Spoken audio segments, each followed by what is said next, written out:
The title of my message today is The Higher Way of Love, in honor of Dr. King, particularly Dr. King's teaching of nonviolence, non-resistance is a powerful spiritual approach to change.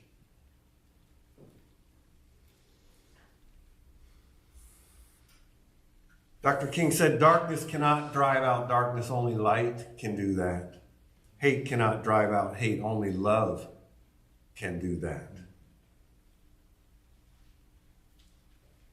Nonviolence is not passivity, it is love in action. It is divine love in action in the world. It begins, as all things do, in consciousness, in mind, in here. That's where everything starts. It requires an inner discipline to tend and to grow and to allow to unfold and to shine. And it expresses love without abandoning truth. It is, in a sense, reflected in our third unity principle, which reads, we are co-creators with God, actively creating our world through thoughts held in mind.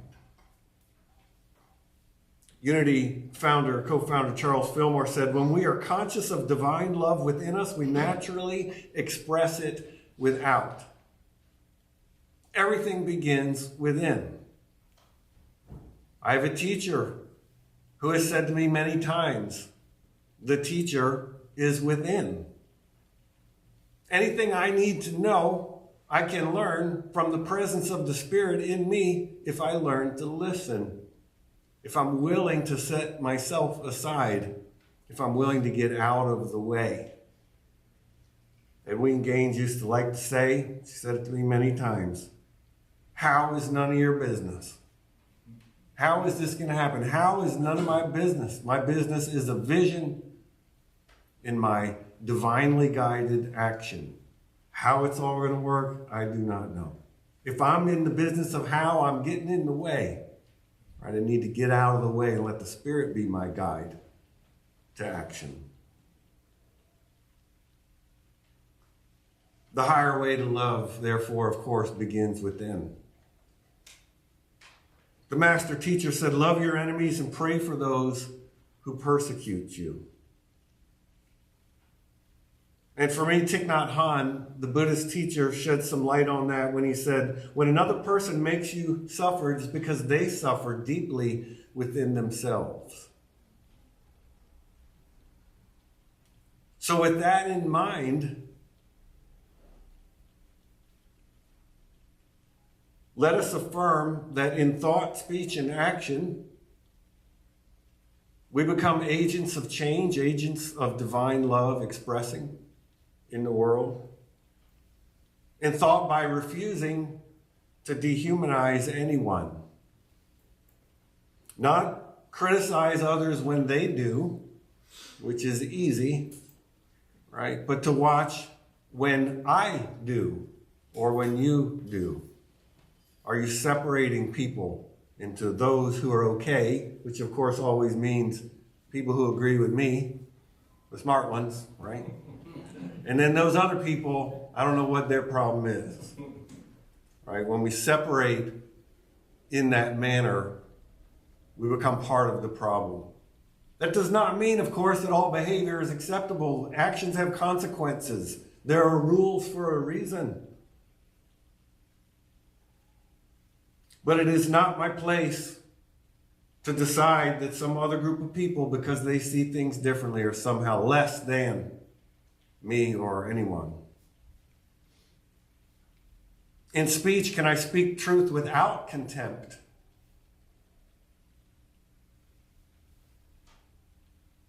Can I affirm truly there is no condemnation in me? And in action, can I choose justice over convenience? Which is perhaps the most difficult thing to do. It's important to know that non-resistance, non-violence is in alignment with truth. It's not avoidance of conflict. It is the willingness not to look away in the face of conflict. Dr. King said, nonviolence is a powerful and just weapon which cuts without wounding. Cuts without wounding. Dr. King set out an invitation, a challenge to those who might prefer order over justice, which he called the comfortable middle. Now I'll say there's nothing wrong with comfort, but comfort can become a place where growth stops. Spiritual growth asks us to stretch beyond ease, to stretch beyond comfort. I've heard it said that if you want to walk this path of spiritual growth, you need to get out and stay out of your comfort zone. I didn't really like that. There's part of me that wants to stay right in the middle of my comfort zone. Wouldn't that be nice? But that's not what we're called to do. That's not what I'm called to do. I know it. And if you're here, it's not what you're called to do either. We have to be willing to step out of our comfortable place for what is just and what is right.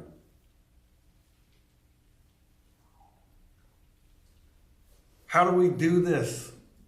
I don't have a magical solution, but I do know that the solution, whatever it is, however it is to unfold, begins within each and every one of us. So my challenge, my suggestion, my opportunity is that it begin within you and then move into action without. So some practices that we might take up. One is, when might I be tempted to react instead of respond? Right? We react from our fear. We react from our dysfunction. But if we can take a breath, we can respond from love, from the presence of the Spirit within. If you find yourself in your mind in a place of condemnation, contempt, or dismissal, which I'm not even going to ask everyone to raise their hands if they've done that 5 times today, can you replace that with thoughts of curiosity? Curiosity is a powerful divine force. So perhaps instead of condemning those others, you might ask, I wonder how it is that they got to seeing the world in that way. Open question, not needing an answer. We're not trying to, quote, figure out what's wrong with them. We're just trying to be open to all possibility. Can we practice what is called sacred listening? Most of us don't really listen in day-to-day life. We just wait to respond. There's a difference between listening and waiting to respond. Listening is a spiritual practice that takes discipline. And by listening, I mean simply taking in what another is sharing and letting that be enough. Take it into a neutral place within you. Practice unconditional positive regard for the other. Listen not to fix, not to assess, not to respond, but to simply be present to another's experience. To do this, you have to constantly, like in our mindfulness meditation, when we bring our awareness to our breath, and then our awareness inevitably wanders away, and when we realize it's wandered, we simply return our awareness to our breath. It's the returning that's the practice. In spiritual listening, be aware of what your mind is doing. All the responses it's coming up with, that's okay. Set that aside and bring yourself back to listening to the other. And that's it. Someone might be talking. I think, oh, I know the perfect song for them. I should send them, set it aside. Someone is sharing their life experience. Oh, I know the book. I know a perfect book that talks exactly about that. Set that aside. You don't need to fix this. You just need to be present to it. And by being present to one another, if we become willing, and it's not easy, It's not easy to be in the presence of somebody's pain and suffering and simply allow it to be as it is without trying to justify it, without trying to fix it, without trying to blame them for it, but just to be present to it. And if we can be present to each other, then we are letting divine love shine through us. There was the comedian who had a formula for world peace. He said world peace through formal introduction. He said if everyone on this planet could just meet everyone else on this planet once, shake their hand, and say their name, we could have world peace. Somebody say, we need to go to war with them. Are you kidding me? The Malaysians? I know those people. They're my friends. When we listen in that spiritual manner, we open a conduit, if you will, a connection that you cannot erase. Once it's there, it's there. And I cannot attack my brother or my sister once that has happened.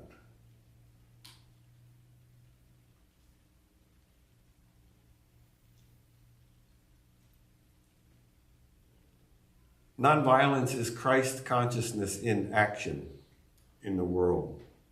It reflects seeing the divine in all. It affirms a shared worth and a shared value, even amid disagreement. Love becomes active, it becomes courageous, and it becomes visible. Co-founder Myrtle Fillmore said, the activity of divine love is always constructive, right? Never destroys, never belittles. That is not love that's doing that. That is fear that does that. And that is hate that comes out of fear that does that. The activity of divine love is always constructive. I want to share this quote from my teacher, Robert Brummett, Unity minister. He wrote, history shows that the deepest and most enduring changes arise not from hatred, but from wisdom and from love. Look at the examples of Jesus of Nazareth, of Siddhartha Gautama, the Buddha, of Gandhi, of Martin Luther King Jr., of Nelson Mandela.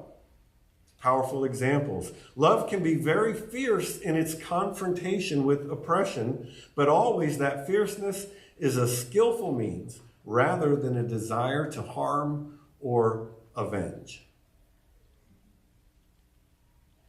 Notice how you feel when you act, says Reverend Brummett. Be true to yourself and in integrity with your own soul. Right? Let the Spirit be your guide to action in this world. Choose the higher way of love. Now, I don't know what for you are the right actions to take. But I know when you are ready, the Spirit will show you the way. And if you act from the Spirit that is you in you, you will know what to do. And if you misstep, it's okay. You'll know. You will realize immediately that you have done so. That's fine. Once again, you pick yourself up, you forgive yourself, you know you will do better, and you move forward and do better. I'm going to close with this. This is another open question that I ask you to carry with you into your day and into your week. Where is the Spirit inviting you to choose courage over comfort? Where might you speak up in defense of another instead of remaining comfortable? Our affirmation today is, I respond from divine wisdom and I act in alignment with truth. Let's say that together. I respond from divine wisdom and act in alignment with truth. In short, I choose the higher way of love.